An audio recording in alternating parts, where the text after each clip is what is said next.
We good? I guess so. Okay. Good. So, welcome, and glad to have you on what is now the ninth year of studying Pirkei Avot. Today's class will be devoted to some of the background of what this text is, and then we will eventually get into a text. If you're into the text, if you're here because you want to be part of a class that covers a lot of text in a short amount of time, you might want to pick another class because in 9 years we're up to the third chapter of Pirkei Avot. We have a lot of fun, but we don't make a lot of progress.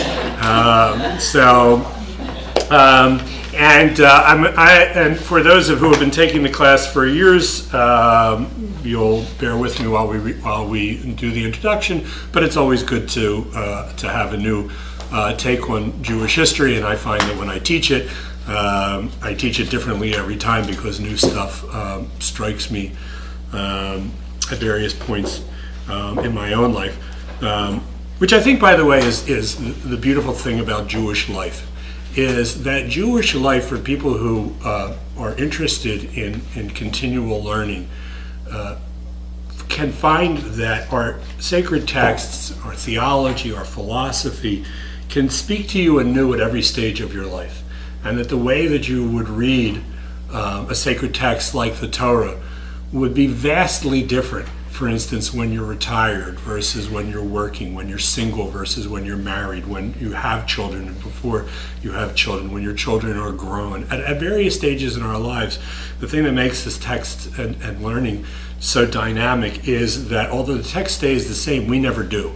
And it really becomes a window into who we are at any given time in our lives and what speaks to us. And that's why I think Jewish learning is so intriguing. I mean, imagine if you went to a library and they walked you in and they said, we have a library that has 60,000 volumes, and you go, oh wow, that's fantastic, but every one of them is the same book. You would not think that that's a great library, and yet we do the same thing with Torah, studying year after year after year, because although the text doesn't change, we do dramatically over the course of our lives. And the same is true with rabbinic literature as well, which we're going to study in some detail over the next 6 sessions, maybe more. Sometimes we drag it out over 8 sessions, I don't know, whatever. In any case, I want to give a little bit of background in terms of where our text comes from and really where rabbinic literature comes from. And we could start really all the way back at the time of the Torah, but I want to start actually with the destruction of King Solomon's temple. So the temple was built, let's say, give or take 100 years, about 1,000 before the Common Era, King Solomon's temple. David and Solomon lived somewhere around 1,000 before the Common Era in rough figures. Moses lived 1,500 before the Common Era, and Abraham probably 500 years before that, around 2,000 before the Common Era. We're just kind of looking at a timeline here. And the temple in Jerusalem, which was conquered by David but first built by Solomon around the year 1000, lasted until about 586, until 586 before the Common Era, when it was destroyed by the Babylonians. So 400 plus 400 to 500 years or so, the temple was in Jerusalem. And actually with the destruction of the temple in Jerusalem, Judaism could have ended at that point, were it not for, oddly enough, an Iranian. They weren't known as Iran at the time, but the Persians. Babylonians had a pretty typical for that time period way of governing, which was you conquer and subjugate the people. And the worse you make them feel, the more worthless you make them feel, the more they take orders from you. And so in 586, not only was the temple destroyed, but the Jewish people who lived in Israel at the time were sent into exile into Babylonia, which is modern-day Iraq and parts of Iran. The Babylonians, by the way, and I just read a really fascinating book about this. The Babylonians were ruthless in in not just subjugating their people, but denying them of their religious rights. So when the Babylonians took over a community, they would go house to house and take all their household gods and say, our God is stronger than your God, and the reason I know is I got your God in the closet, right? And they kept all of the gods piled up in storehouses, literally. So in Judaism, they couldn't keep our God in the closet because we were famous for the invisible God. So what they did the next best thing, which was destroy God's house, which was the temple. So it wasn't like the Babylonians had it in for the Jews. This was the Babylonian way of consolidating their empire, was undermining the religious faith of the people that they were trying to take over. And so they actually went around, even in Babylonia, and did the same to the local population.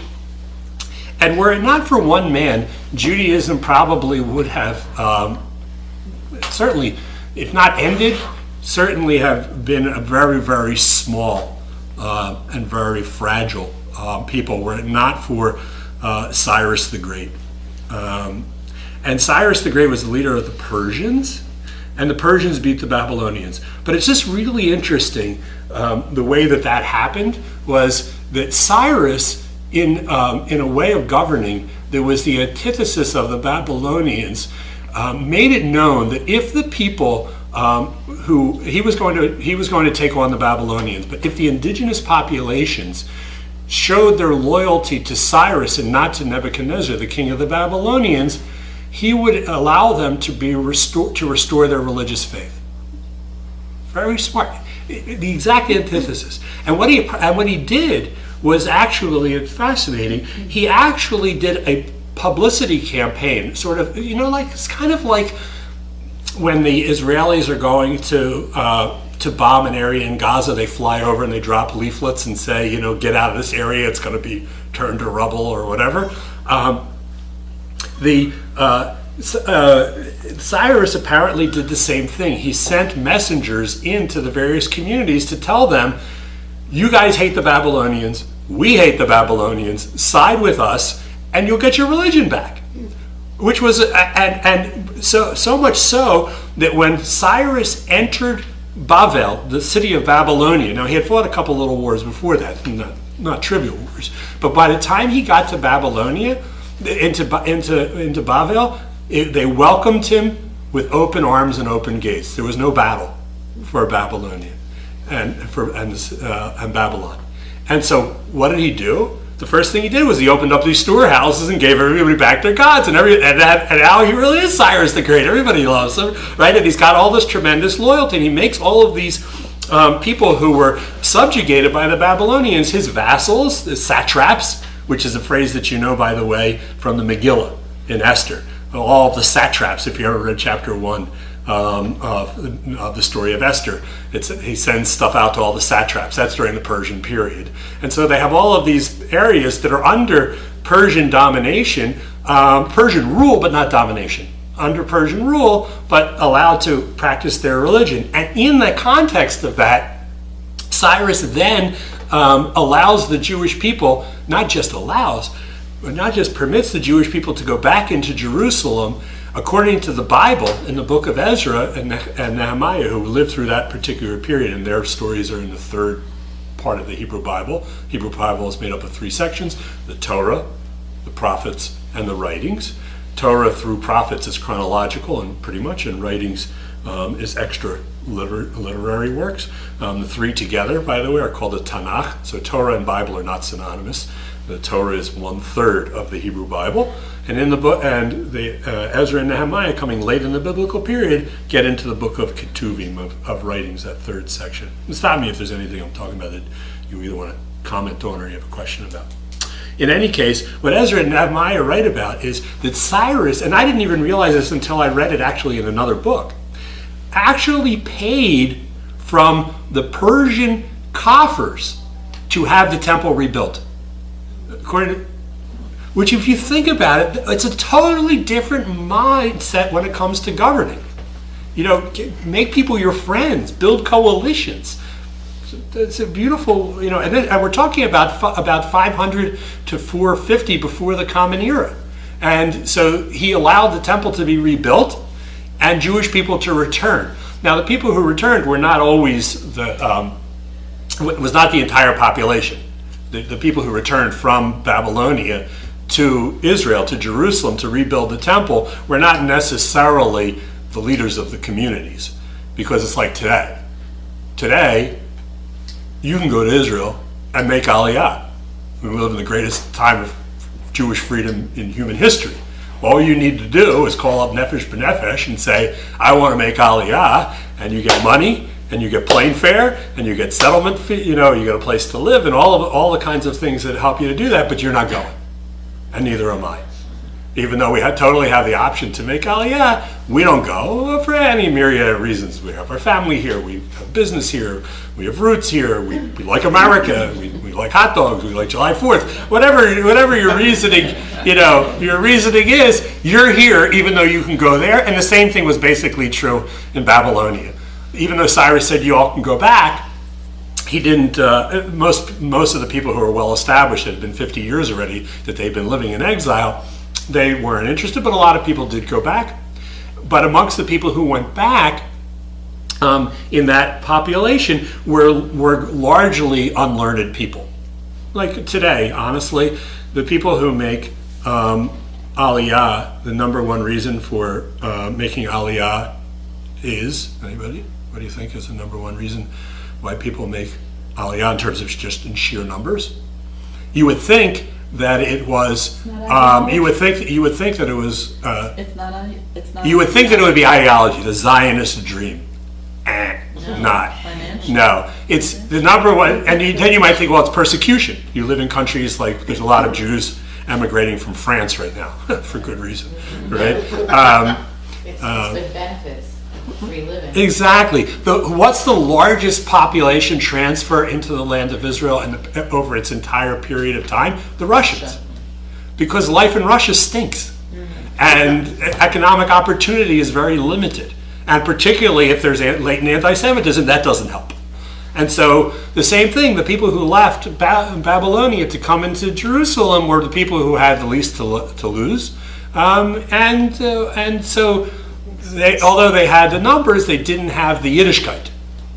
And so into that mix comes Ezra, a leader of the Jewish people, who realizes you've got a pretty fervent population who doesn't really know a lot about Judaism. They've lived in exile, they've been separated from their temple for a long time, and so they're not really connected. And so he does what, coupled with Cyrus has allowed them to return, what really, really changes the course of Jewish history more than anything else. And Cyrus's problem, between Cyrus and Ezra, they rewrote Jewish history. And what Ezra does is, anybody from previous classes know? What does Ezra do? Reads the Torah. Karen, what? Yeah, he instituted public readings. He institutes public reading. Exactly. Yay! After 8 years, it's something like yes. No, thank you, Karen. He reinstitutes public reading of the Torah for the first time. Now, and of course, the reason it had to be read in public was you couldn't. First of all, there was no printing and no access to text, and also a probably fairly illiterate population, even if they had documents, texts to read. And he does so basically instead of setting up the new temple right away. The temple's fine, but you got a beautiful temple doesn't mean you come all the time, right? But you gotta go to ShopRite. You got to go to Wegmans or whatever it is your supermarket is. And so what he does is he institutes the public reading of the Torah in the marketplace, the equivalent of ShopRite today. I often think that I should stay at ShopRite if I really wanted to sell chumetz. Buy the chumetz on Pesach. I should just set up a stand at ShopRite, and I'd see way more people that come into shul, to do that. That's a good idea. Yeah, always thinking. So.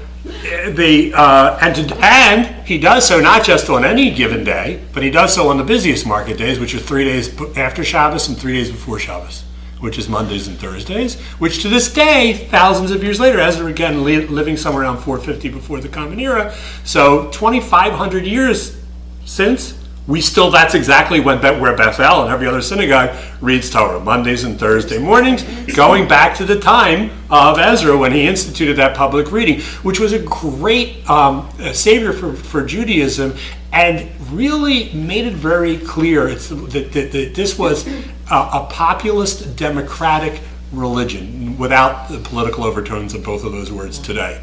In other words, that it was not going to be a religion limited to a few scholars who shared information to the people who they thought warranted it, deserved it, which is what a lot of the religious model was like. And by the way, in Europe all the way through, you remember if you watch these Elizabethan shows where they have they're working with the church, and the church elders come in and they're the ones who work with the queen or the king or whatever. That was not the Jewish model. The Jewish model was take it to the masses, and that was because Ezra was a master of marketing and brings the Torah to the public for the first time.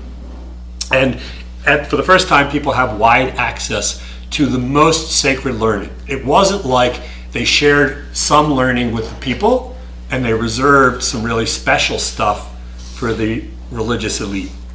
Not at all. Everyone had access to all Torah from that time on. So, Rabbi, you said that there weren't books or time that he could bring? yeah. Okay. Yes, absolutely. Had the Torah. And it's interesting. So, yes, and it's pretty much the 5 books of Moses as we know it now. There are some various scribal discrepancies between the two. But even those who believe that the Torah was a man-made document, I personally believe that there was a revelation that took place at Mount Sinai, where God and Moses had some kind of supernatural spiritual encounter. And over the course of the next 40 years, God brought Moses into what's called the tent of meeting, dictated parts of the Torah to him over the course of 40 years. At the end of Moses' life, he edited the various chapters together, which is why they don't work chronologically together. And this is not Krupnik, this is the Talmud. And so that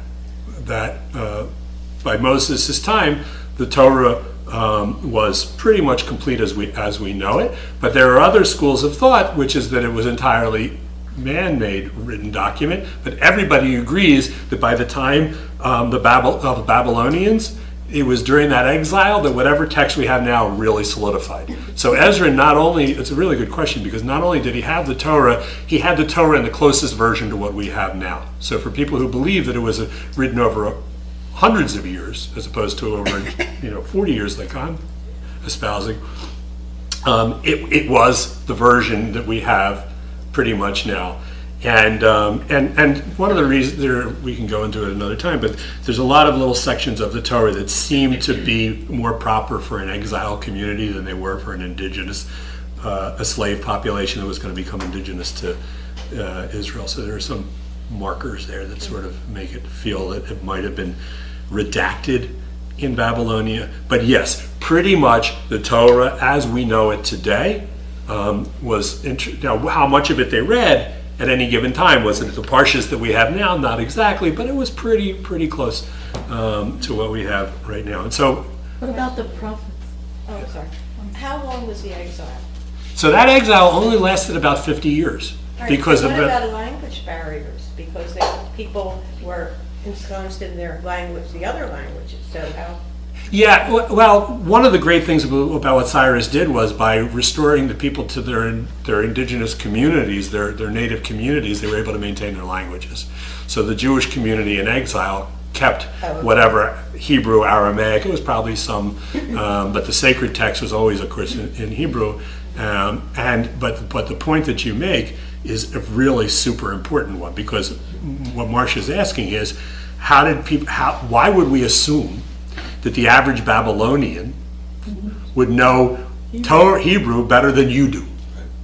Right? You know Hebrew, if you can read through the text, but to do a translation and then to translate the sacred text would be even harder. Even if you're born in Israel, you know perfect conversational Hebrew today doesn't mean that you can translate the Torah word for word. It's like Shakespeare, Chaucer. It's the language. The letters are the same, but the language is very different.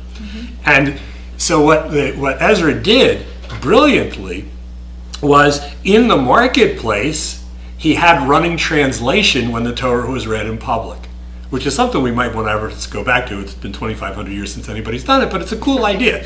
That somebody would be reading from the text, and somebody would be standing on a bima, I don't know, a couple overturned grocery carts or something, or boxes of, and whatever that person, the person read in Hebrew, the Maturgamon, the translator would shout out, probably through some primitive megaphone, in the lingua franca of the time, which really made it democratized Judaism, because now you didn't need to know the goal was always to do it in the sacred tongue, but now everyone had access. That person was called a Maturgamon, a translator. I mean, it'd be kind of cool if we did that today.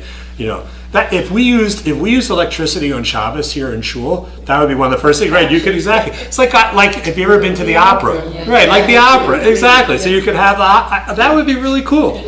I know, wouldn't that be really cool, right? The seat back in front of you, right? And God said to Moses, right? Some of the parts of Torah, I'm not sure I would want to have translated, exactly. Ooh, look at that skin disease. There are certain things that you might not. People are sitting with translations. I mean, they can read.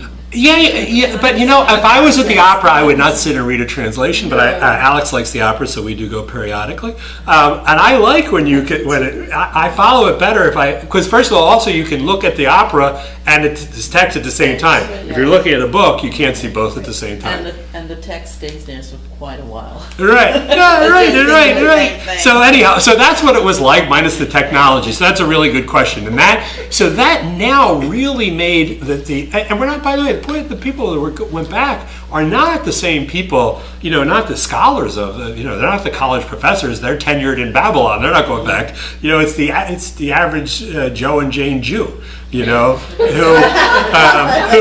who just need, the translation, and the translation helps a lot, except that once you actually understand what you hear, what the text says, doesn't necessarily mean you understand it. Which is why today we have the translation and the commentary. Right. But there was no commentary back then. There was just the text and the translation. And for those of you who are sitting through this for the 18th time or 10th time, this is where rabbinic literature comes from initially. In that time of Ezra, once the Torah has now been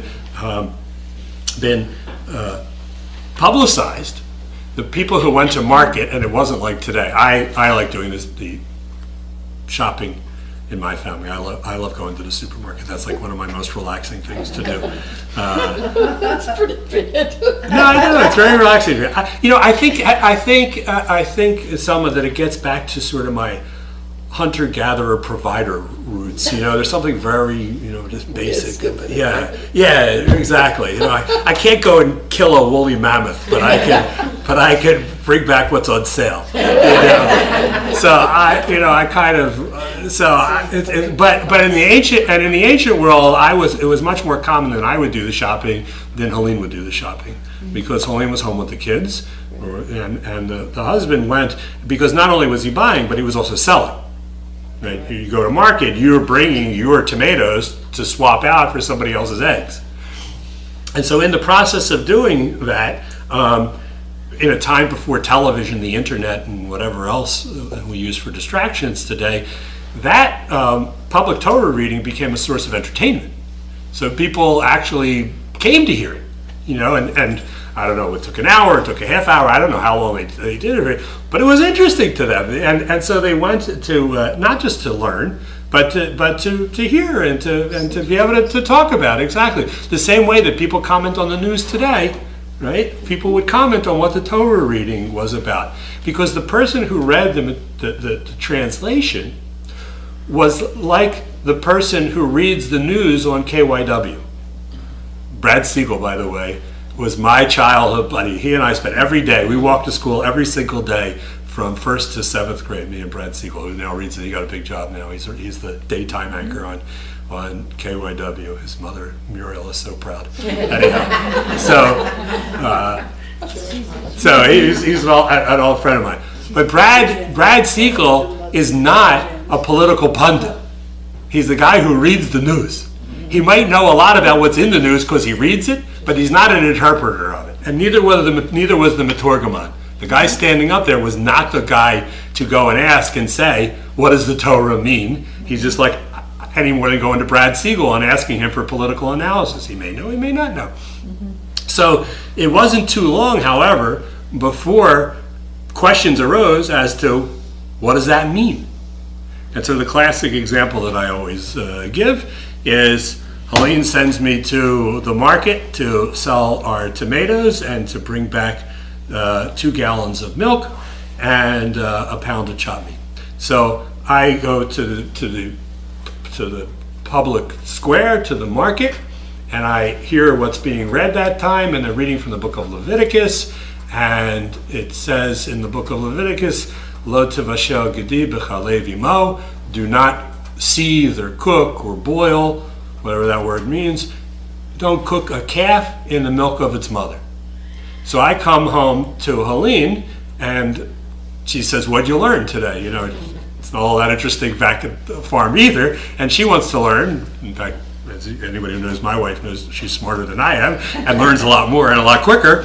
So she's asked the logical question that I probably didn't even think to ask, because it says that don't cook a calf in its mother's milk. And she says to me, honey, you have ground meat in one hand and milk in the other. What am I supposed to do with it? And I say, don't cook a calf in its mother's milk. So she says, well, where did the milk come from? Did it come from that cow or that cow's family?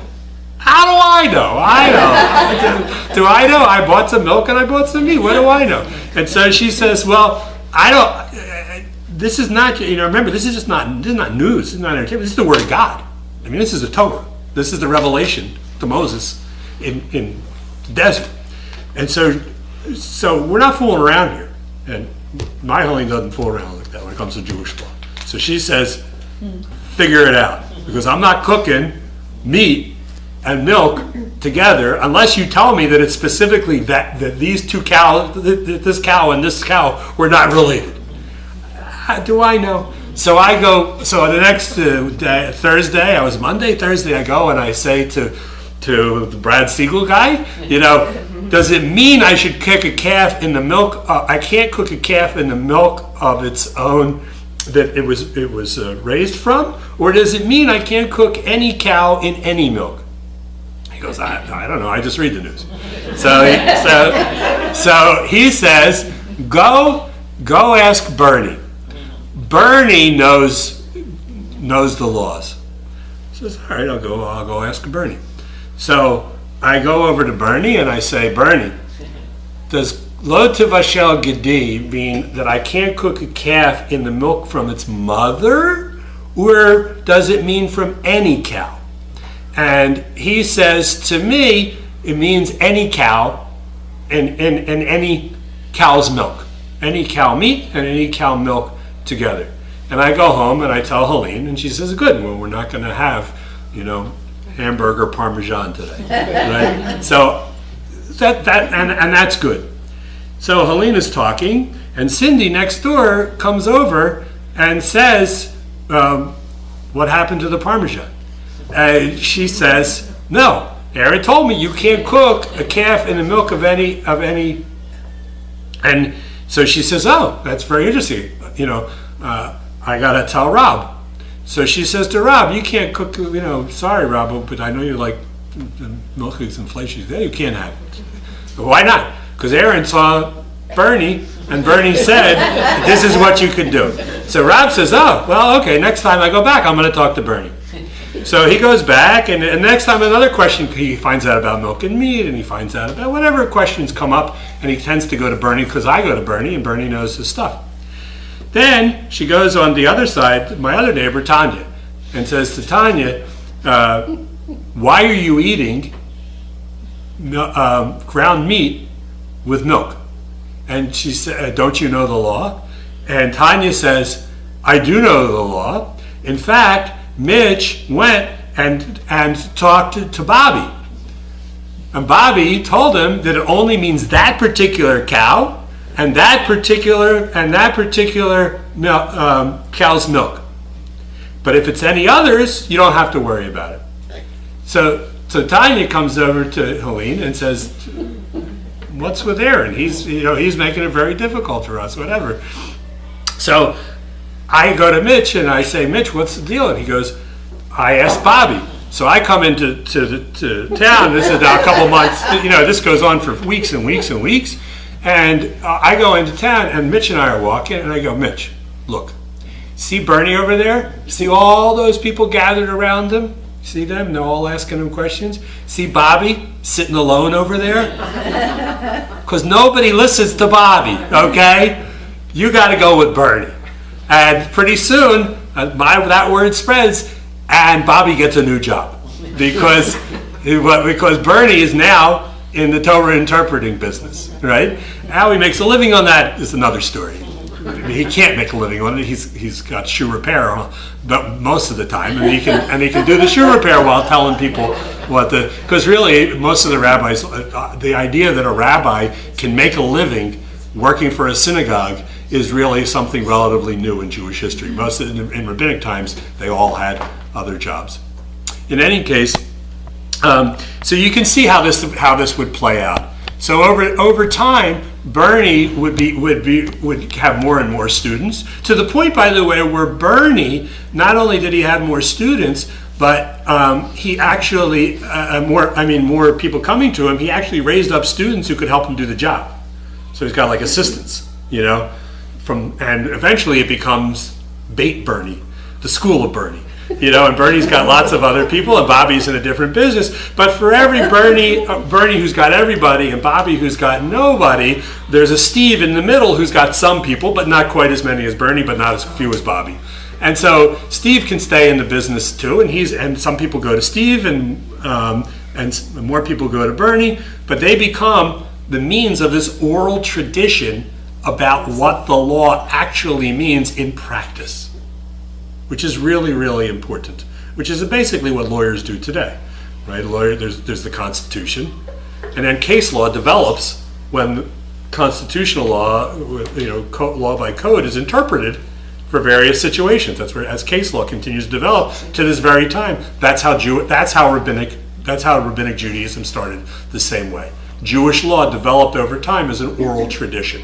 So that oral tradition develops from the time where Ezra begins the public reading of the Torah, for a period that lasts, believe it or not, 600 years, where it's mostly an oral tradition.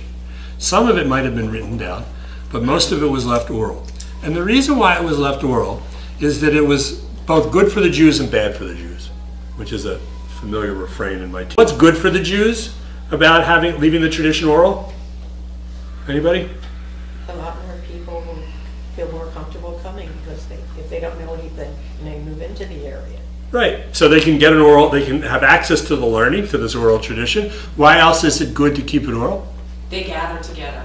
Yeah, it brings people together around a common ideology, keeps them interested in the intellectual process of teasing out meaning of sacred law. What else? And it leaves room for interpretation. Right. It keeps Judaism from being monolithic. It leaves room for interpretation because nobody likes being told they're wrong.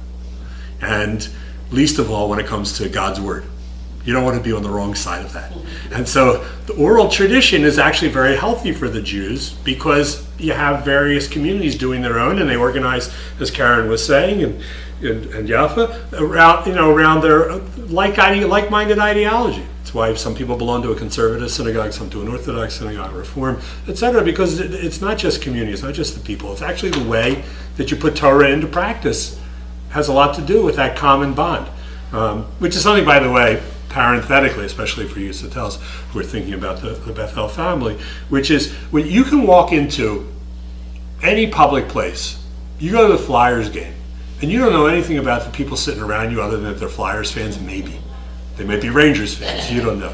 You walk into the mall, you don't know anything about the people you look at. You might guess, presumptuously, you might guess because you look at them based on their outward appearance.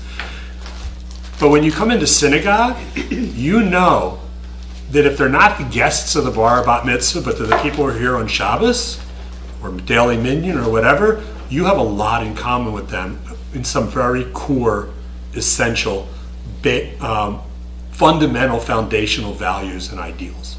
That's what creates Jewish community. It's that, and the message that comes from the leadership, the feel that's created for the synagogue, the rules that the synagogue plays by, enforces, etc. All of that is the whole Weltanschauung, the whole way, the world approach of a community. And so when we talk about it as a family, it's a certain set of family values. Families have rules, families have expectations of each other, and families also have an understanding that at the base level they're there for each other. And that's what synagogue community is like. And that's what this oral tradition, as Karen and Yaffa just pointed out, really did for the Jewish people. Why is it bad for the Jews, having it 600 years of oral tradition?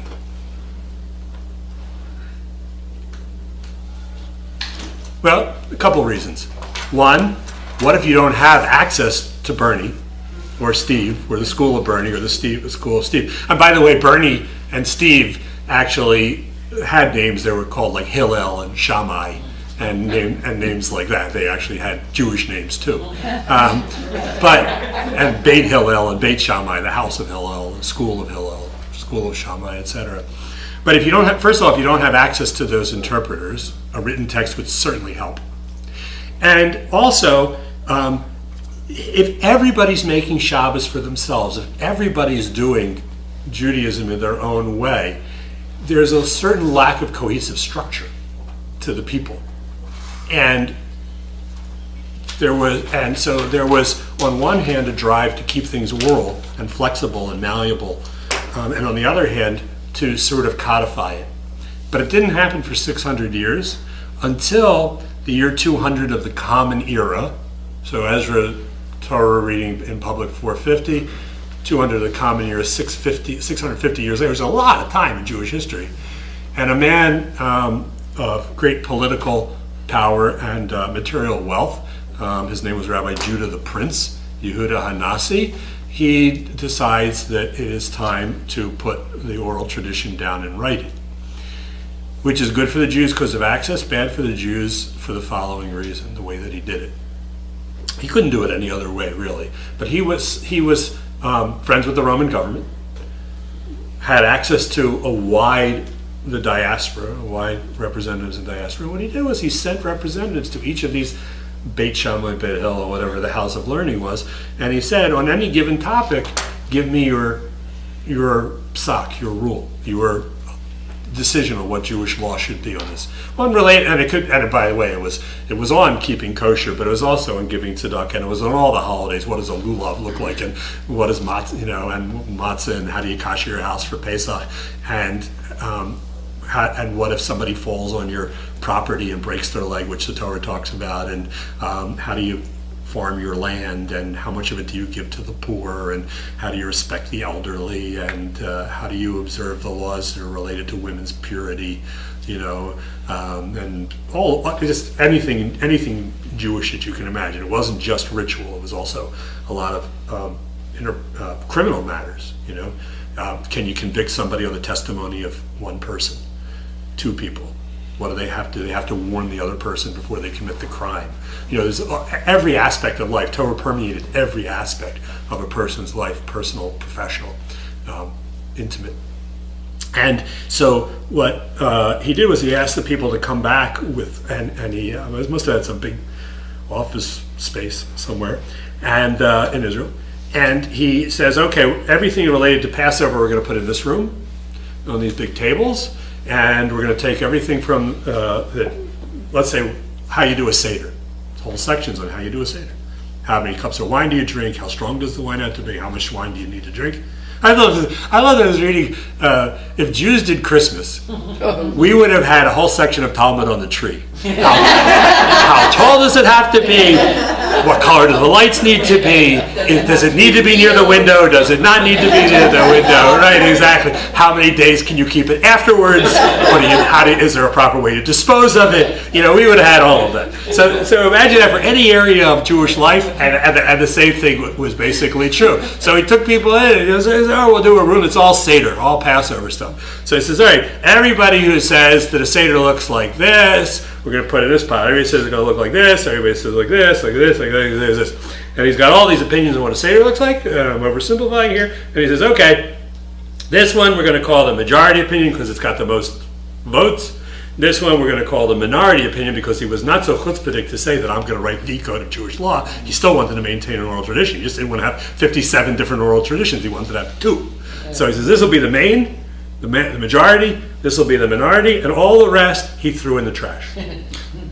Which all that period, that 600 years of oral tradition, is only known through some little oral pieces that were maintained, but the vast majority of what Judaism looked like prior to the 200 of Judah the Prince was thrown in the trash. But the majority and the minority were, and he divided them up into 6 works, into a 6-volume work,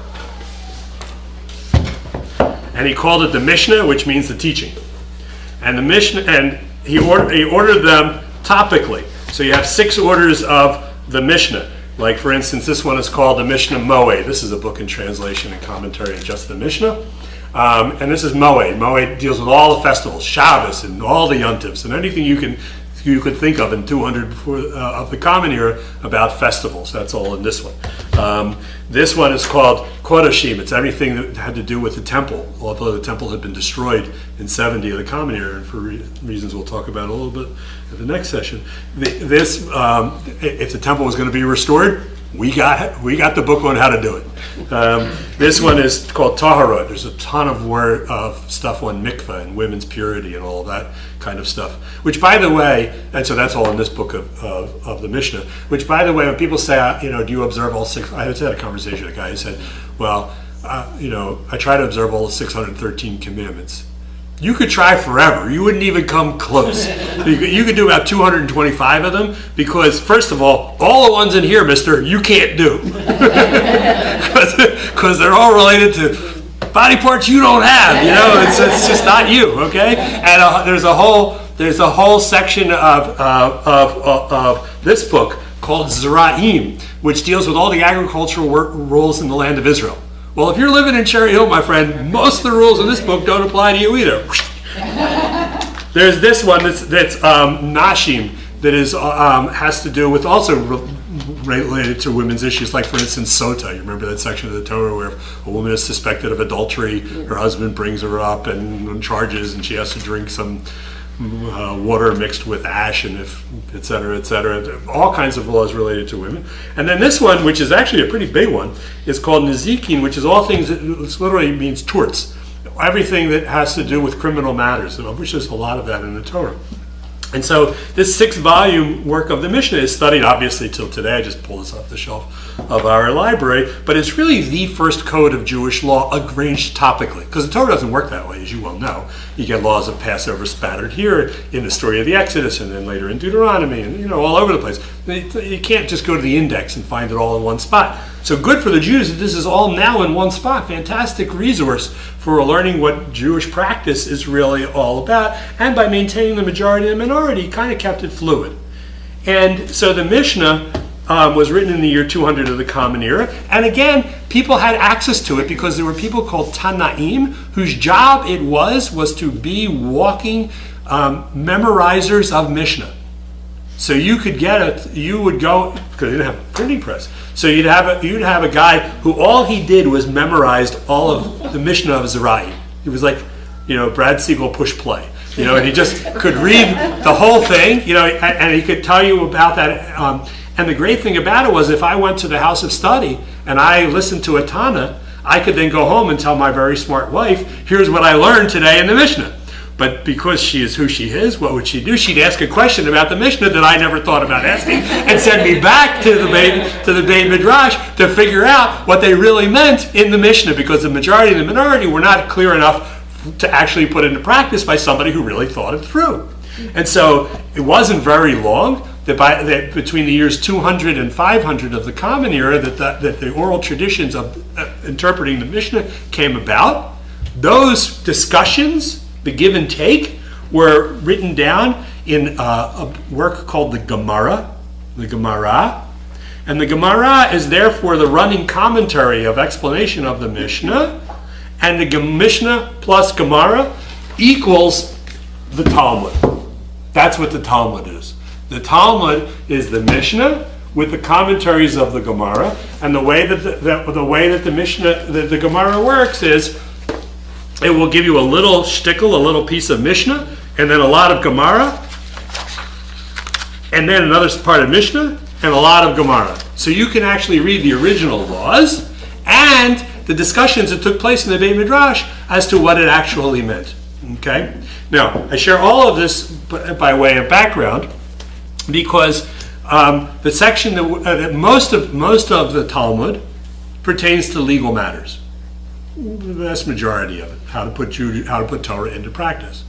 But there was also ethical teachings, pithy, sermony kind of stuff that people also found very interesting, and that Yehuda Hanassi also had written down.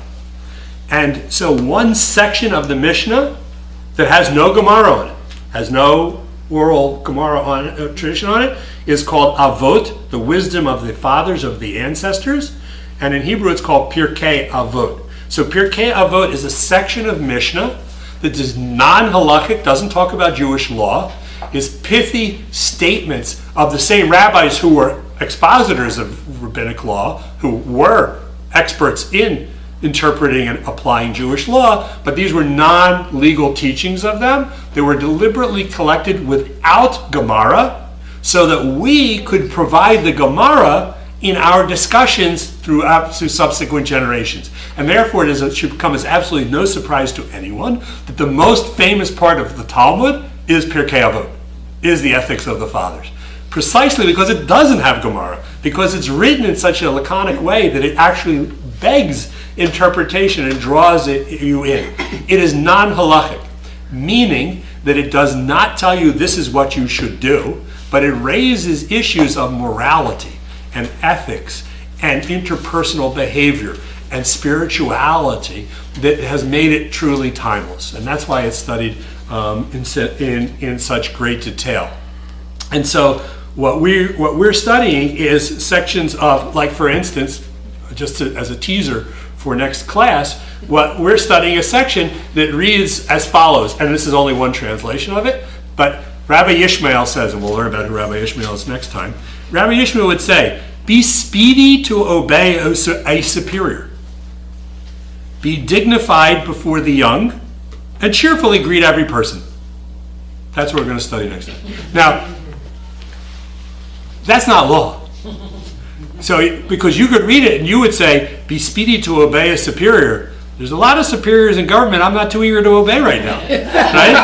And you could say, and you be dignified before the young. What does that mean to be dignified? You know, and we're going to talk about those kinds of things next week. And so this is a section of the Mishnah, the Mishnah is the first code of Jewish law, was compiled based on the 600 years of oral tradition that took place prior to that, and compiled by Yehuda Hanassi. And the one section that is devoid of Jewish law is Pirkei Avot. And it's important to remember this, and I'll reiterate this as we start the class next time. It's important to remember that this is not a halachic work. So that when Rabbi Yishmael says, be speedy to obey a superior, it's not like saying, don't eat a pig, right? It's very much deliberately open to interpretation. And it's that process of interpretation, which we're going to do in much greater detail with you talking a lot more than I have this time, as the class continues. But I wanted everybody to get a basic understanding of what Pirkei Avot is and where it came from. Hope you enjoyed the class. And Martin, if you could push the red button. Is that why they say you get 2 Jews in a room, you get 10 opinions? Yeah.